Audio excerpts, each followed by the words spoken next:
Break के बाद आप सभी का स्वागत है। आप देख रहे हैं गंगा सवेरा और अब बड़ी खबर है। बड़ी खबर का रुख करते हैं। लखनऊ से बड़ी खबर। उन्नाव मामले में दुष्प्रचार करने वालों की जांच होगी। दुष्प्रचार करने वालों की जांच कराए सरकार। सोशल मीडिया पर भड़काऊ पोस्ट की जांच कराई जाएगी। तो उन्नाव मामले में दुष्प्रचार करने वालों की जांच कराई जाएगी। प्रकरण को दुराचार साबित करने की हुई थी कोशिश और घटना को राजनीतिक रंग देने का किया गया था प्रयास। बड़ी खबर आपको बता रहे हैं, घटना को राजनीतिक रंग देने का प्रयास किया गया था।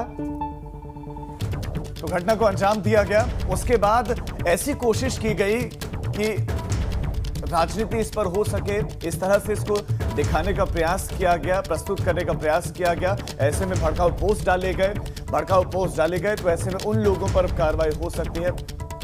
इस पूरे के पूरे प्रकरण को दुराचार घोषित करने की कोशिश पूरी की गई थी। गाजियाबाद में कुल्फी कारोबारी भाइयों से रंगदारी मांगने और हत्या की धमकी देने के मामले में गिरफ्तारी की गई है। एसटीएफ ने इस मामले में 2 बदमाशों को गिरफ्तार किया है। ललित ने जेल में बंद बदमाश राहुल चौधरी के नाम से मोदी नगर के जैन कुल्फी कारोबारी से फोन पर धमकी देकर रंगदारी मांगी थी। एसटीएफ ने दोनों को मोदी नगर से गिरफ्तार किया है।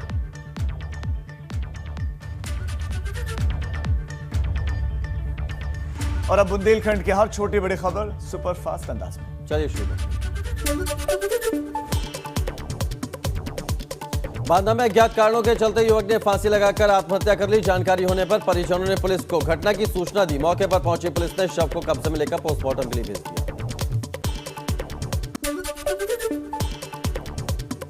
हमीरपुर में बिजनेस की टीम ने बेसिक शिक्षा विभाग में छापेमारी कर 25,000 रुपए की रिश्वत लेते हुए कार्यालय के लेखाकार को गिरफ्तार किया। लेखाकार को सदर कोतवाली थाने ले जाया गया, जहां पर उसके खिलाफ मुकदमा दर्ज किया गया।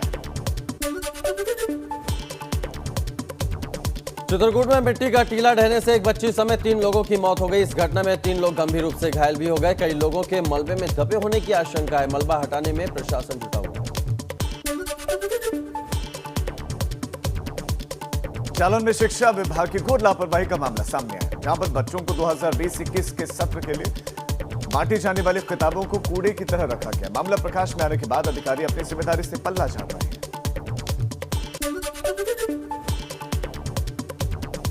झांसी में ऐतिहासिक इमारत के आसपास कब्जे की शिकायत के बाद कमिश्नर ने इलाके का निरीक्षण किया। कमिश्नर ने इस दौरान कैंट बोर्ड पर सवाल खड़े किए।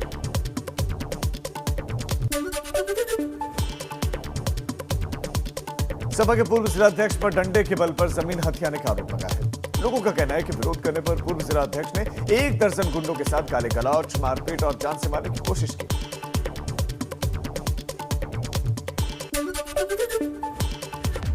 तो ये बुंदेलखंड की खबरें थी और कुछ और खबरों का रुख कर लेते हैं। बात करते हैं बस्ती की। आज बस्ती आएंगे लोकसभा स्पीकर ओम बिरला। बड़ी खबर आपको बता रहे हैं, बस्ती महोत्सव में शामिल होंगे ओम बिरला। मुख्य अतिथि के तौर पर शामिल होंगे लोकसभा स्पीकर। बस्ती में बस्ती महोत्सव का आयोजन किया जा रहा है। शास्त्री चौक पर राष्ट्रीय ध्वज फहराएंगे स्पीकर ओम बिरला। लोकसभा स्पीकर के आगमन को लेकर सुरक्षा व्यवस्था पुख्ता कर ली गई है। बड़ी खबर आपको बता रहे हैं। तो बस्ती महोत्सव में शामिल होने लोकसभा स्पीकर ओम बिरला बस्ती पहुंच रहे हैं और उनके दौरे को लेकर सुरक्षा व्यवस्था पुख्ता कर ली गई है। बस्ती महोत्सव में शामिल होंगे ओम बिरला।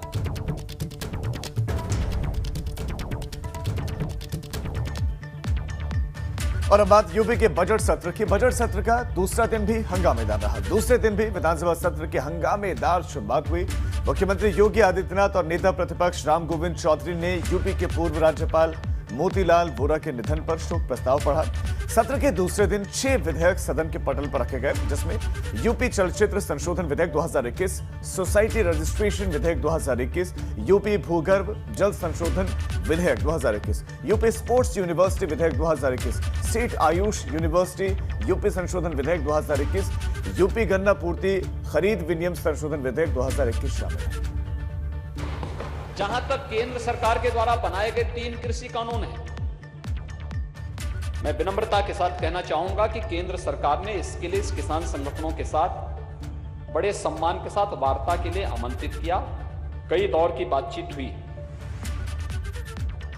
और हर एक स्तर पर केंद्र सरकार इस समस्या को संवाद के माध्यम से समाधान करने के लिए पूरी ईमानदारी और पूरी प्रतिबद्धता दिखाई। हर स्तर पर संवाद बनाए रखा गया। जो इस आंदोलन की आड़ में आकर के भारत की छवि को देश के अंदर भी और दुनिया के अंदर भी खराब करने का प्रयास कर रहे हैं। क्या ये साजिश नहीं? महोदय, मैं दावे के साथ कह सकता हूं कि किसी भी सरकार की, वह समाजवादी पार्टी की दोनों बार की सरकार रही हो, 2003 से लेकर के 2017 के बीच में, और बहुजन समाज पार्टी की सरकार रही हो, ये सभी अपने समय के कार्यकाल को देखें और फिर तुलना करेंगे इन 3.5 वर्षों के कार्यकाल के दौरान, तो इनके 5 वर्ष के कार्यकाल पर 3 वर्ष का कार्यकाल कई बार हावी होता हुआ दिखाई देता है, भारी पड़ता है। यूपी में एक बार फिर से बम्पर सरकारी भर्ती होने वाली है। बताया जा रहा है कि सरकारी विभागों में करीब 50,000 पदों पर भर्तियां होंगी। ये सभी पद सरकारी विभागों में खाली हैं, जिन्हें जल्द भरने पर सहमति बन गई है। मुख्यमंत्री योगी आदित्यनाथ ने भर्ती के प्रस्ताव पर अपनी रजामंदी दे दी है, जिसके बाद भर्ती प्रक्रिया शुरू करने की कवायद तेज हो गई है। तो जल्द ही यूपी में बम्पर भर्तियां होंगी। भर्ती प्रक्रिया शुरू करने की कवायद तेज कर दी गई है।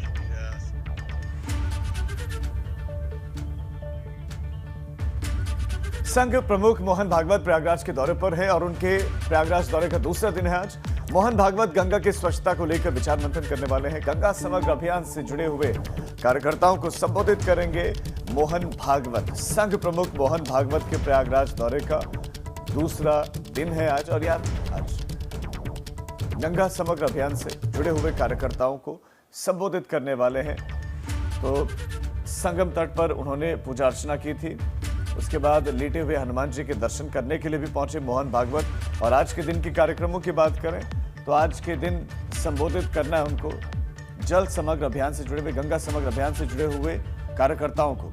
ये कल की तस्वीरें जब उन्होंने पूजा अर्चना की थी गंगा तट पर, संगम तट पर पूजा अर्चना की और उसके बाद दर्शन किए।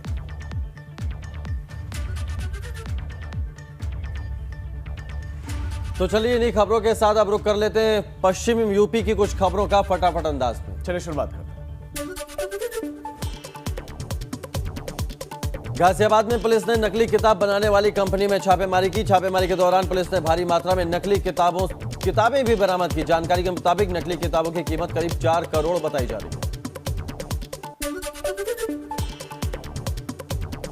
एटा में आईजी ने पुलिस अधिकारियों के साथ समीक्षा बैठक की। आईजी ने पंचायत चुनावों को शांतिपूर्ण और निष्पक्ष तरीके से संपन्न करवाने के निर्देश दिए।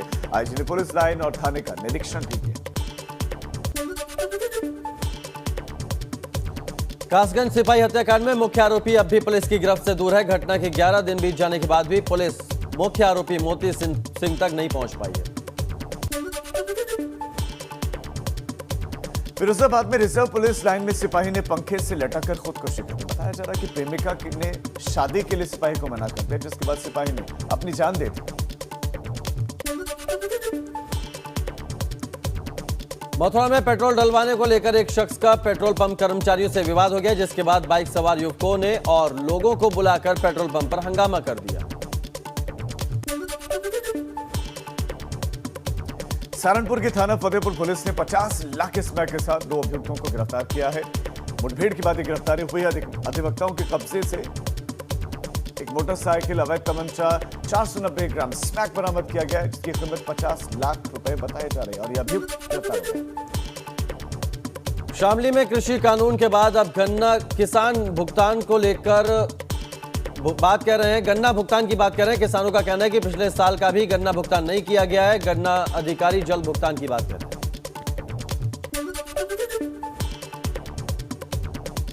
यूपी कांग्रेस के प्रदेश सचिव और बिल्डर सचिन चौधरी पर धोखाधड़ी का मुकदमा दर्ज हुआ है। मुरादाबाद की एक महिला ने प्लॉट देने के नाम पर 3 लाख रुपए के धोखाधड़ी का आरोप लगाया। अमरोहा में शॉर्ट सर्किट से कार में आग लग गई। आग लगने से इलाके में अफरा तफरी मच गई। सूचना के बाद भी फायर ब्रिगेड की गाड़ी नहीं पहुंची। पूरा मामला सदर कोतवाली इलाके के स्टेशन रोड का है। बिजनौर नगर पालिका में चमोली आपदा में मृत लोगों की आत्मा की शांति के लिए 2 मिनट का मौन रखा गया। उस दौरान नगर पालिका चेयरपर्सन उठकर चले गए। सभासद ने कहा कि इस व्यवहार की शिकायत जिलाधिकारी से की जाएगी। तो सुपरफास्ट खबरें आपने पश्चिमी यूपी की देखी। अब आगे बढ़ते हैं। कुछ और खबरों का रुख करते हैं। बात रामपुर के राणा शुगर मिल की, जहां पर खाद्य विभाग की बड़ी कार्रवाई करते हुए मिल के एमडी सहित 7 लोगों पर मुकदमा दर्ज किया गया है। आरोप है कि खाद्य विभाग से बिना लाइसेंस लिए चीनी मिल चलाई जा रही थी और ऐसा करना खाद्य सुरक्षा एवं मानक अधिनियम के मुताबिक अपराध है।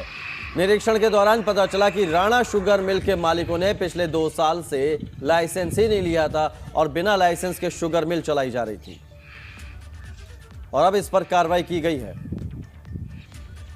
लिमिटेड जो करीमगंज में है, ये निरीक्षण में जो है बिना लाइसेंस पाया गया है खाद्य कारोबार करते हुए, और ये हमारे नियम में जो है खाद्य सुरक्षा एवं मानक अधिनियम के अंतर्गत अपराध है बिना लाइसेंस कार्य करना। इनके खिलाफ जो है मुकदमा बना करके अविध अधिकारी की संस्तुति और हमारे आयुक्त खाद्य सुरक्षा औषधि प्रशासन की सहमति के उपरांत जो है आज न्यायालय में दाखिल कर दिया गया है। कितने टाइम? महाराजगंज में साइबर सेल और पुलिस ने 2 बड़े शातिर साइबर हैकर्स को गिरफ्तार किया और हैकर्स के पास से कीमती मोबाइल फोन, लैपटॉप और साइबर अपराधों के लिए इस्तेमाल किए गए इलेक्ट्रॉनिक उपकरण बरामद किए गए हैं। दोनों हैकर कंप्यूटर एप्लीकेशन की लखनऊ में पढ़ाई करते हैं और देश की नामचीन कंपनियों को करोड़ों रुपए का चूना भी लगा चुके हैं। साइबर पुलिस जो हमारी यूनिट है यहाँ महाराजगंज की, इसके द्वारा ये सराहनीय कार्य किया गया है।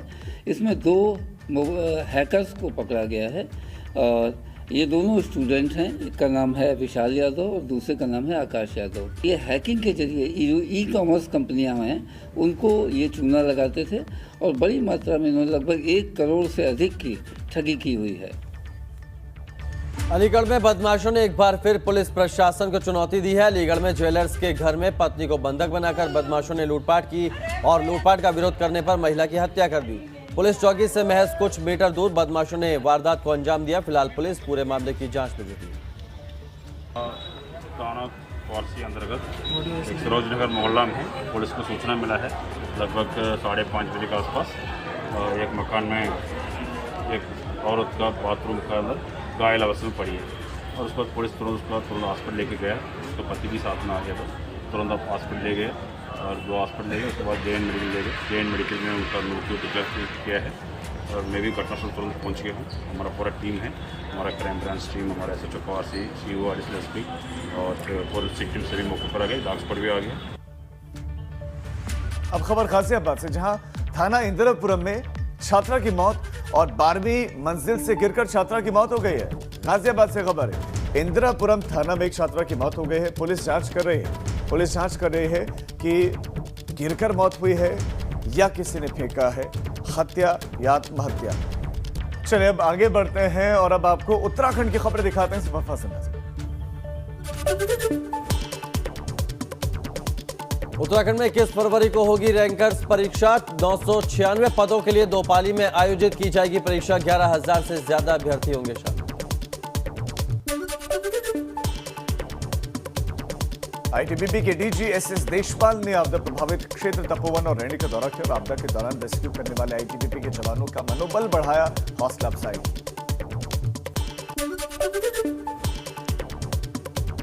नैनीताल में कुमाऊं मंडल विकास निगम के कर्मचारियों ने राज्य सरकार के खिलाफ जोरदार नारेबाजी की और प्रदेश के 2 निगमों को मिलने से पहले उनकी मांगों को पूरी करने को कहा।